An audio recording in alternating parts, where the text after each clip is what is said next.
Thank you very much. My name's Andrew. I'm here from American Lithium.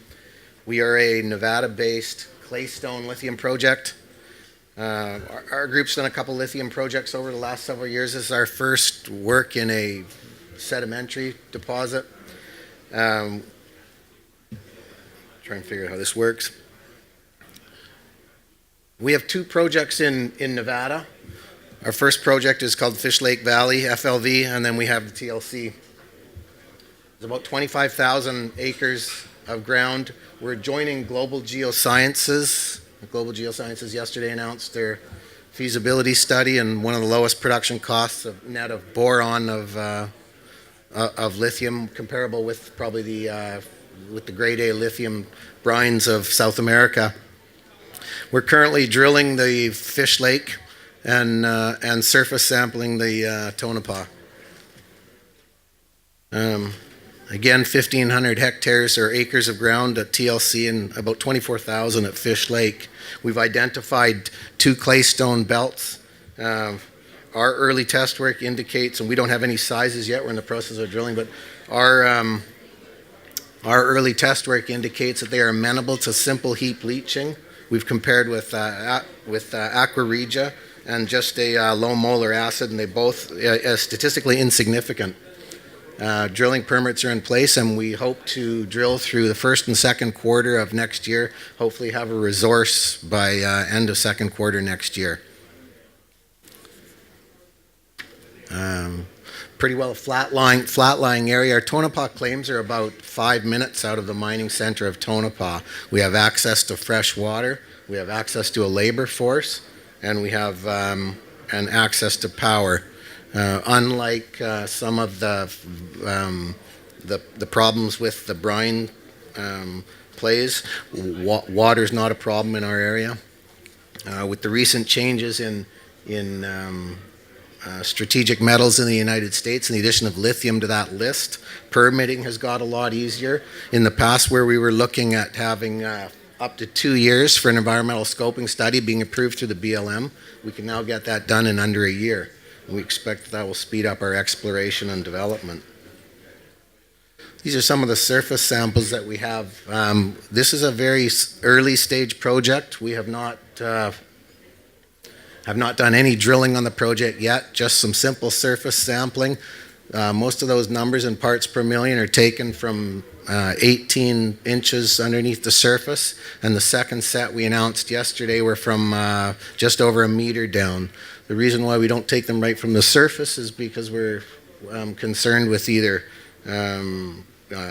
concentration at surface through leaching and resulting in lower grades.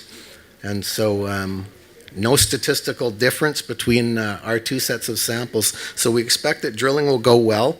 We can tell already on this property that there are tens of meters of thickness from the bedding that we see. So we're expecting that we should be able to deliver a pretty significant resource. We have a surface exposure that's about 6.25 square kilometers. We are expanding the property as we speak, and hopefully drilling this year will give us a resource. At the same time, we were doing some leachability studies on it. This is not a hectorite. This is a simple clay stone. It rips very easily with a regular cat ripper, and it leaches with 90% recoveries on a 30-day contact.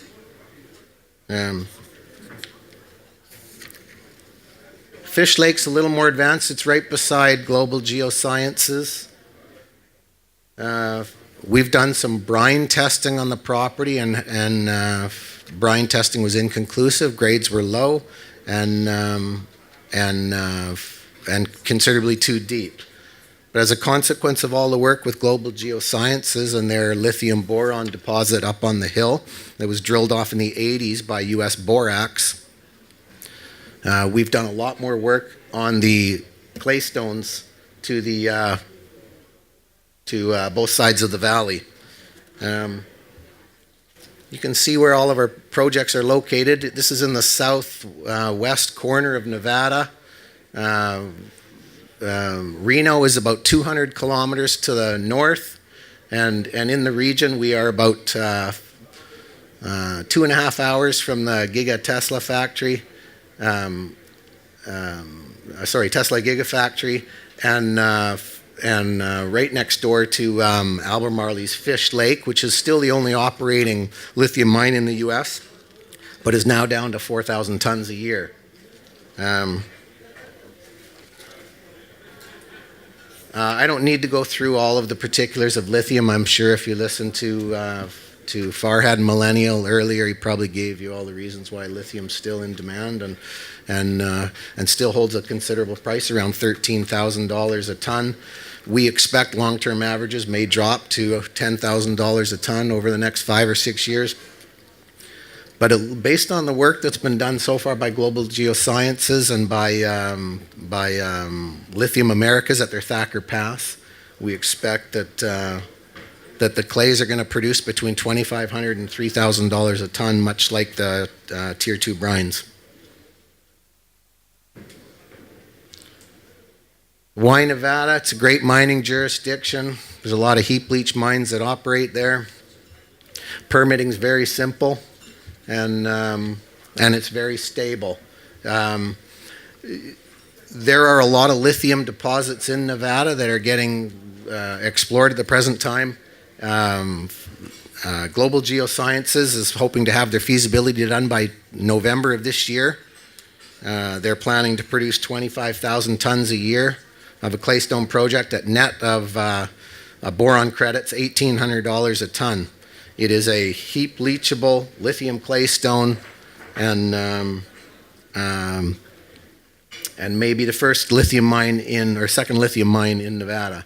Thacker Pass, owned by Lithium Americas, has just finished feasibility, and it's got complications. It's got higher grade, but it's a hectorite, and it needs to be roasted. That causes a little more complication, and we're not sure of the outcome of that yet. It's all simple. My partner, Mike Kobler, is a mining engineer. He built a company called Oil Sands Underground Mining. It had a market cap of $1.5 billion at the height and still produces 12,500 barrels a day in the tar sands of Alberta. I've been in the business for about 35 years. I've built gold mines in Australia, drilled off deposits all over the world, and I guess more recently started Millennial Lithium. We also have a couple other contributors that we would consider significant to this. Jerry Akins is one of our technical advisors. Jerry Akins worked for U.S. Borax during the 80s when they drilled off the Global Geosciences deposit. And then we have a chemist, Dr. John Odelo. That's it. It's short and sweet. We're well funded. We've raised $9 million in the last 7 or 8 months. We trade at close to our 52-week high. We have a market cap of about $35 million. We're not here looking for any money right now. We're just down here to tell you what we're doing and what we expect to deliver sometime mid next year when we're back to give you an update on our story. If you have any questions, we're at booth 25. Thanks very much.